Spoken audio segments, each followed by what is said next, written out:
But let's talk about Penguins Kraken as well. Obviously, the Pens will be looking at that point to hopefully continue a good streak there, at least the turnaround. The Kraken 3-3-2, third in the Pacific Division. They're missing Yanni Gord and goaltender Philip Grubauer. But when I look at this team, I see a whole bunch, like a whole mess of them, above average forwards. Oliver Bjorkstrand, Jordan Eberle, Schwartz, Andre Burakovsky, and then you have a bunch of former Penguins that you're going to go up against: Jared McCann, Brandon Tanev, Justin Schultz, Jamie Alexiak.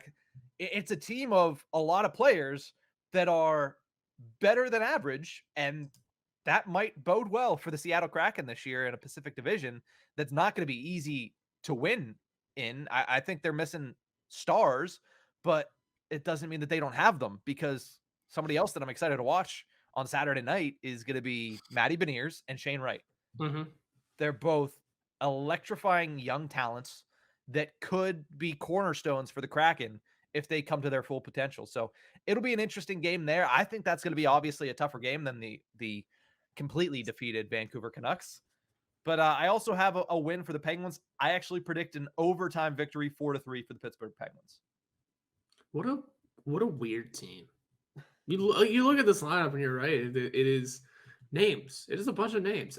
The best way to describe the Seattle Kraken, if they can collect some wins and be relevant this year, is mid. Oh my God, I hate that term.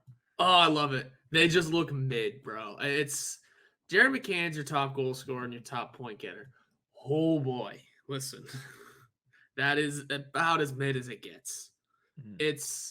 And then everyone underneath him, because you got to figure Jaden Schwartz hasn't been the same since that weird year where he was like the best in the league. Who else I can talk about? Jordan Eberle is not the same. Also, come on now, Jordan Eberle hasn't scored a goal yet this year. We know where he's getting his first. He will be scoring on Saturday night. Yes. And then all of the former Penguins, all of them. Yeah, McCann already mentioned. Justin Schultz, Brandon Tanev, Daniel Sprong is coasting around there. That's Jamie right. Alexiak.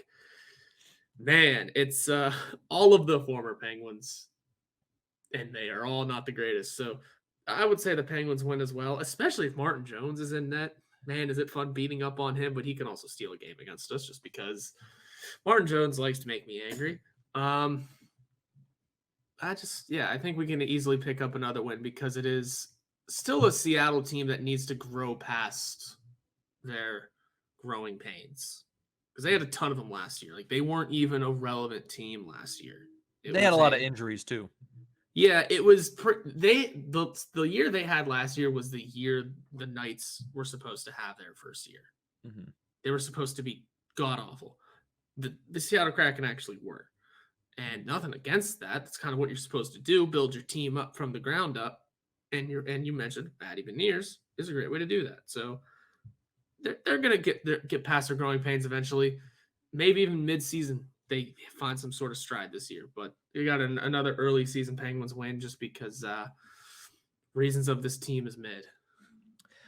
And one last thing I want to mention about the Seattle Kraken, and we talked about the Penguins power play and how bad it has been the past couple of games. And I'm sure there's a deeper conversation to get into there, but I don't really feel like having that conversation today. But the Seattle Kraken right now are fourth in the league in penalty minutes taken with 81.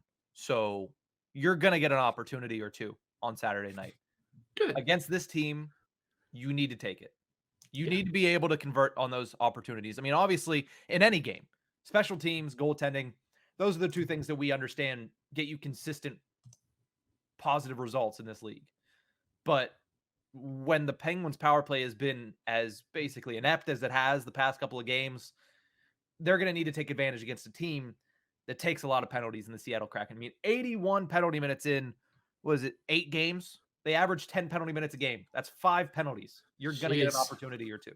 You need to take advantage, especially if it's a guy like Martin Jones in net, who sometimes, just to spite Horwat, comes out and looks like a Vezina guy against the Penguins, but most of the time, his median performance is not good. Yeah. So you need to take advantage of that if he is indeed the starter for the Kraken on Saturday night. But other than that, I have a 4-3 win. Did you give a score prediction?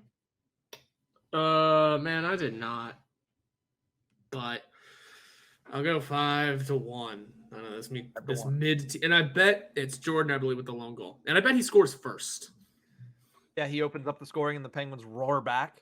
Yeah, it would be on brand with the Pittsburgh Penguins because they've not gotten out to the best of starts early on in the season. But listen,